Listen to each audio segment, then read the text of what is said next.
Vote को इज्जत दो और मुझे क्यों निकाला वाले इनकलाबी शेर असल में इश्तिहारी निकले। करप्शन के बेताज बादशाह जिनको पाकिस्तान की अदालतों ने सिसिलियन माफिया का खिताब दिया, अल अजीजिया केस में इनको सजा हुई। जेल में घर जैसा माहौल मिलने के बावजूद प्लेटलेट्स की ऊंच नीच की वजह से जमानत पर रिहा हुए और तब से अपने आबाई शहर लंदन में उन्हीं बेनामी अपार्टमेंट्स में अय्याशी की जिंदगी बसर कर रहे हैं जिनकी मनी ट्रेल अभी तक नहीं दी। और तो और प्लेटलेट्स की भी कोई खैर खबर नहीं। दुनिया भर में इनको अपनी करप्शन की वजह से वजीराई मिली, पनामा पेपर्स हो कि पंडोरा, यहाँ तक कि दुनिया के अमीर तरीन लोगों तक की फहरिस्त में इनका नाम है। और कौम के सवाल पूछने पर सिर्फ ये जवाब दिया कि अगर हमारे पास आमदन से ज्यादा असासे हैं तो इससे आपको क्या। अब बात करते हैं छोटे मियाँ साहब की। बेगर्स कांट बी चूजर्स से अपने सफर का आगाज किया और फिर पूरी दुनिया में पाकिस्तान का नाम रोशन किया। जहां भी गए यही कहा कि मैं मांगने नहीं आया लेकिन मजबूरी है।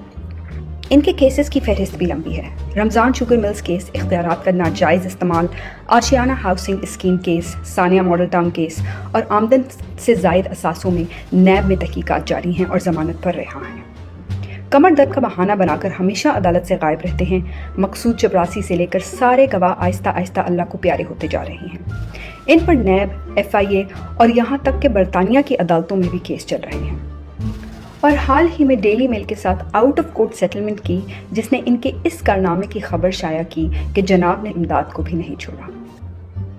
अब बात करते हैं इनके साहबजादे हमजा शहबाज की, जिन्होंने बच्चों को करप्शन के फवायद से रूशनास करवाया। 3 दफ़ा हल्फ लेने के बाद भी इनका वज़ीर आला पंजाब बनने का ख्वाब पूरा नहीं हो सका। अपने वालिद की तरह इनके कारनामों की फहरिस्त भी लंबी है। हुकूमत में आने से पहले इन पर आमदन से जायद असासों और रमज़ान शुगर मिल्स के केस में तहकीकात जारी थी। नवाज शरीफ के बच्चे भी उनसे कम नहीं। मरियम नवाज जो कहती थी कि मेरी लंदन में तो क्या, पाकिस्तान में भी कोई प्रॉपर्टी नहीं, इनको एवनफील्ड रेफरेंस में सजा हुई और वालिद की बीमारी की वजह से जमानत पर रिहा। आजकल उन्हीं अपार्टमेंट में शान से रह रही हैं जिनकी मनी ट्रेल अभी तक नहीं दी। अल्हम्दुलिल्लाह के अपार्टमेंट्स हमारे हैं कहने वाले हुसैन नवाज अल अजीजिया और फ्लैगशिप रेफरेंस में अदालत को मतलूब हैं और अदालत इन्हें इश्तिहारी करार दे चुकी है।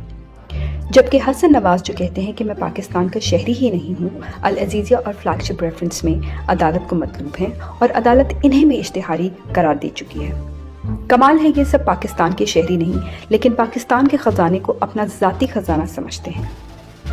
मियाँ साहब के दामाद कैप्टन सफ्तर को भी एवनफील्ड रेफरेंस में सजा हुई और आजकल जमानत पर रिहा हैं। और सलमान शहबाज जो दूसरों के हाथ काटने के मशवरे देते हैं, उनके अपने हाथ कोनी कोनी करप्शन में डूबे हुए हैं। किकबैक स्पेशलिस्ट के नाम से मशहूर सलमान शहबाज पर भी आमदन से जायद असासों का केस चला और जब से केस शुरू हुआ तब से बैरूनी मुल्क मुकीम थे।